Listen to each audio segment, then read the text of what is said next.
kandi umva ikamabwira iyi ngiyi ni sawa ku bantu nyine mwifuza gutakaza ibiro.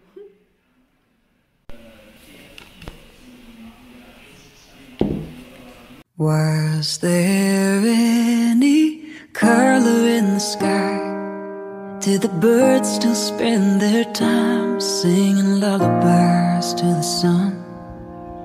Were there people passing on the street? Were they smiling back at me the way I think they are right now?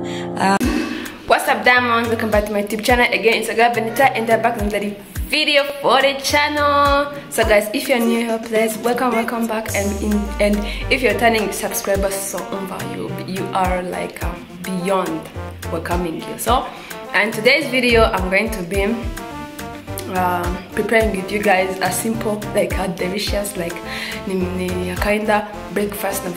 Why can't I try it with you? Like we'll try together and yeah, we see the results. So guys, before starting the video, make sure you hit that subscribe button. Don't forget to like the video, remember comments, and also share. Yeah, I know already so yeah, be the part of the family by subscribing to the channel, by liking the video, by sharing the video, and also by commenting the video in the comments section down, and then can make sure you watch the whole video. I know it is a very good one, and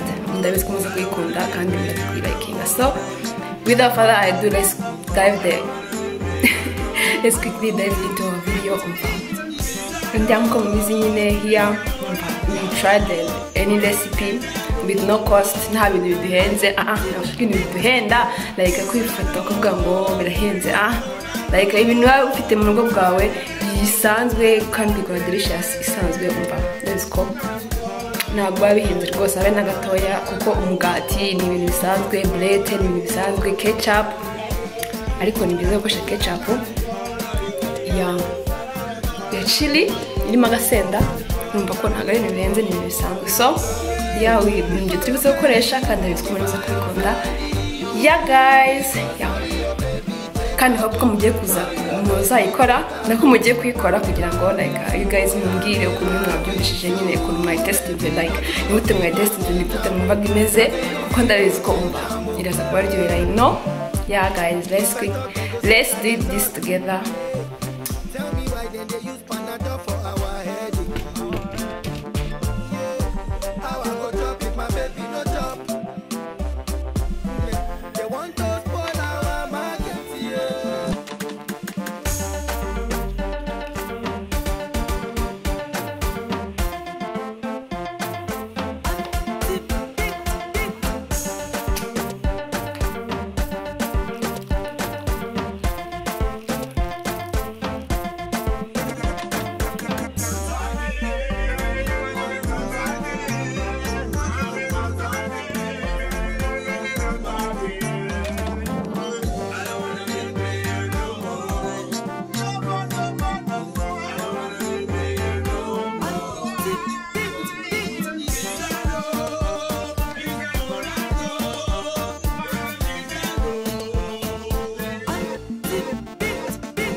Ariko ni ya chili, as you can see. It's a chili urusenda rurimo ni hatari. And nkoresha n'imigati ibiri na bread. Okay, na bread, as you can see. So before I first use kamanja nkoresha neza ndebe, and I want to be testing it. Then we see the result. It's my first time trying this dish this morning. What? I'm going to share a bit.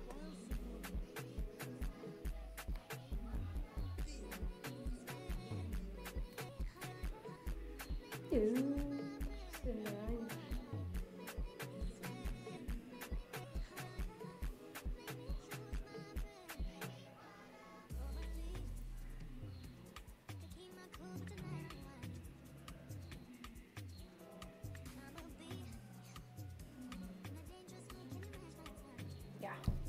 kandi kire kano shaka mba senda tango bitano no naita mba uraryana like about this inyo nuza ako kinaikunde like nuko ufite package nziza kono nyine usuka ukahita ufunga mba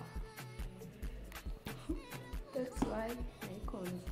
So yeah, I'm done kwitata nakoresheje like bread eshanu imigati ibiri and ketchup.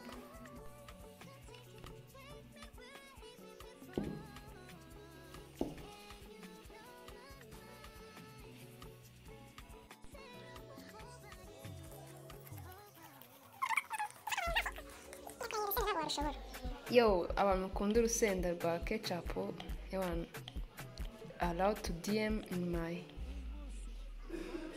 comment section mumbwire nimba muyikunda hanyuma mbarangire mukorere umuti ahantu wayikura. So my morning delicious is like this.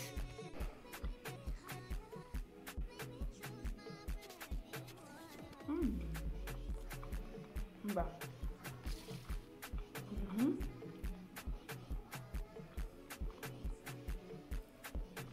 So I'm going to try film everywhere.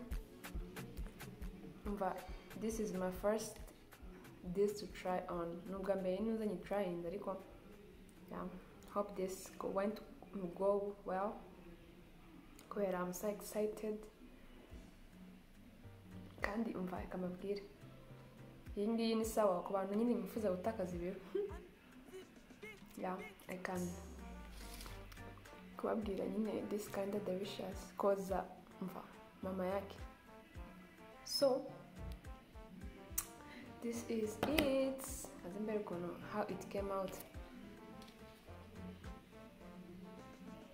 Hope muzayikore mumbwire muri noza muzambwire sibyo like muzambwire how yours went. Now ubundi yanjye ndabizi ko yibuze umva gutoka ye baba we like I can't wait to try on this dish. But yeah, voila, I'm done. I'm very cool. The result came out like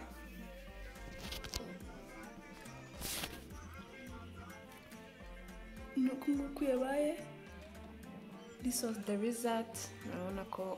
It's perfect to do it by your own. Yeah, let's try together this delicious morning breakfast and we see.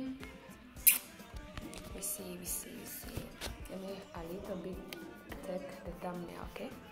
And I'll catch up with you guys mukanya testing this kind of delicious together. Mana yanjye kambabwira n'ubwa mbere muze breakfast ikandyohera. So I need to try on this, okay? Muzai trying because muzambwira.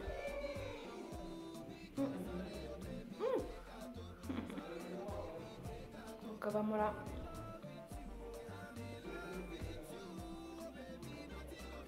but yeah, you have to hold on tight like this.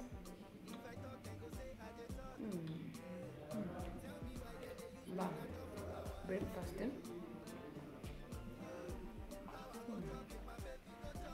ni sawa kuyitekengana na mukaro cyangwa black tea or whatever ako cyane cyo sawa.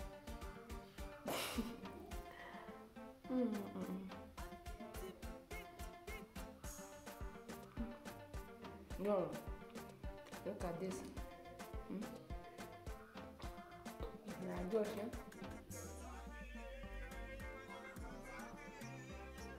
Kunywa mkaromba nyuma yake, but it's perfect kabisa.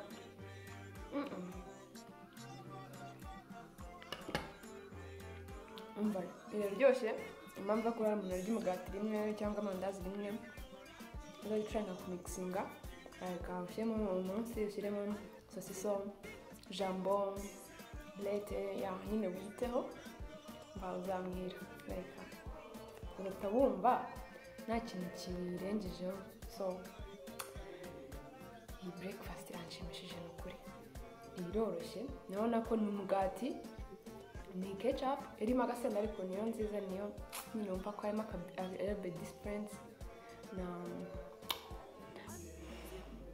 na brete zigishyushye, apana zimwe zaraye shyashya izo nziza. Mbazi nyine ko ari nshyashya, nyine making sure ko ari nshyashya. Kizaye my dear, murabizi ikintu zakorera, murabizi. So nicyo nakoresheje, but my breakfast it's beyond imagination. So guys, thank you for coming and enjoying my breakfast. Hope ko mugiye gukora like mine, muzayitry muzambye n'ukuri like I hope ko muzayikunda. So this was a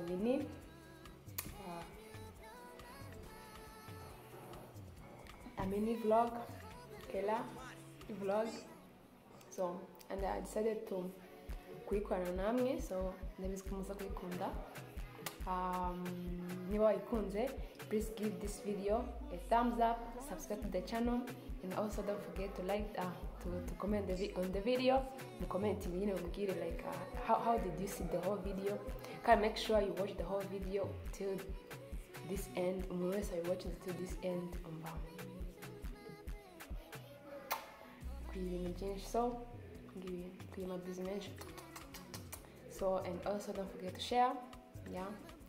And thank you for being with me. Till the next time, guys. Nabakunda. Niba mushaka izindi video ngizi mumbwire in the comment section, mumbwire se mushaka izihe, nyine like any kind of video mushaka ko mbakorera, mumbwire. We are open to grow this with you guys. Mudahari ntago nabishobora, so mari kuganya rero mumbwire like kind of videos mushaka mbakorera. Kandi nimba mwayikunze, you guys don't forget to share n'ukuri. Share and be part of them. Fun. Guys, thank you for being with me. See you in the next love.